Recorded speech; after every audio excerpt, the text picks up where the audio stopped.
السلام علیکم۔ غامدی صاحب سے ملاقات کے بعد، ان کی شاگردی اختیار کرنے کے بعد، جو بہت سی بے پناہ باتیں، غیر معمولی باتیں میں نے سیکھیں، ان میں سے ایک بڑی اہم حکیمانہ بات انہوں نے 80 کی دہائی میں ان سے ملاقات کے کوئی چند سالوں بعد ایک گفتگو میں بیان کی، جس کا عنوان تھا نقد صحیح۔ ان کی یہ گفتگو مسلمانوں کے لیے، غیر مسلموں کے لیے، تمام انسانوں کے لیے ایک نہایت اہم مشورہ تھا، راستے کا ایک ایسا شعور احساس تھا کہ جس کو اگر ہم اختیار کریں تو آپ یقین جانیں کہ دنیا کے بہت سے مسائل حل ہو جائیں، خاص طور پر یہ جو مذہبی اختلافات ہیں اور ٹینشنز ہیں، اس میں بہت کمی آئے۔ انہوں نے یہ فرمایا کہ ہر انسان جہاں بھی پیدا ہو کر پلتا بڑھتا ہے،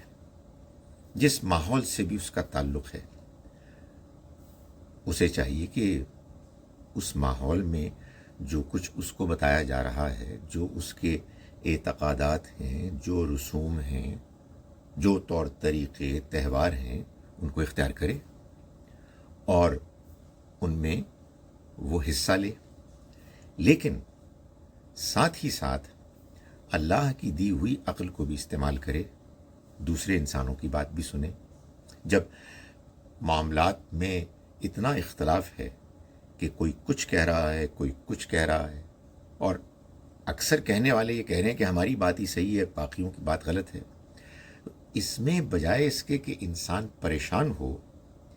وہ نقد صحیح کا رویہ اختیار کرے، یعنی وہ اپنے ماحول کی بات مانے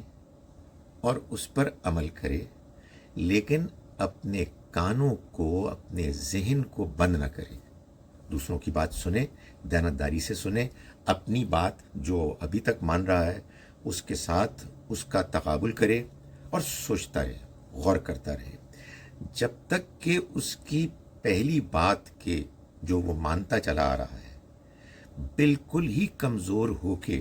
ناقابل قبول نہ ہو جائے، وہ اسی کو مانتا رہے، اسی پر عمل کرتا رہے، لیکن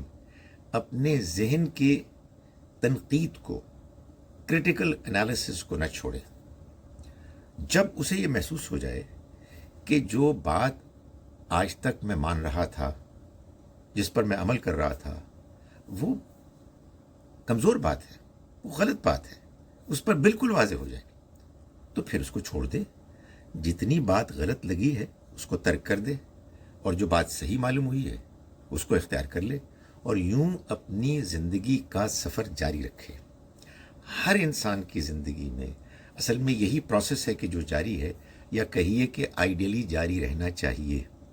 اللہ تعالیٰ نے انسانوں کو مختلف حالات میں، مختلف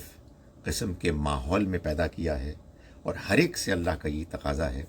کہ وہ نقد صحیح کے رویے کو اختیار کرے، اپنی بات کو نہ چھوڑے جب تک کہ اسے وہ صحیح لگ رہی ہے، یا جب تک کہ اس کی غلطی واضح نہیں ہوتی، دوسروں کی بات سنتا رہے اور دیانتداری سے سنتا رہے۔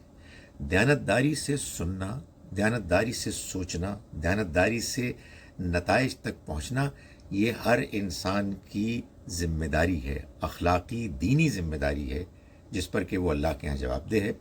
اور اگر وہ غور کرتا ہے، دیانتداری سے غور کرتا ہے، اور اسے اپنی بات صحیح لگتی ہے، تو پھر وہ حق بجانب ہے کہ وہ اسی کو اختیار کرتا رہے۔ آپ یقین جانیں کہ اللہ کے ہاں تمام انسان اسی خاص رویے کو اختیار کرنے نہ کرنے کے بارے میں جواب دیں۔ اللہ تعالیٰ ہم سب انسانوں کو سیدھے راستے کو اختیار کرنے کی توفیق دے، اور نقد صحیح کو اپنی زندگی کا لائے عمل بنانے کی توفیق دے۔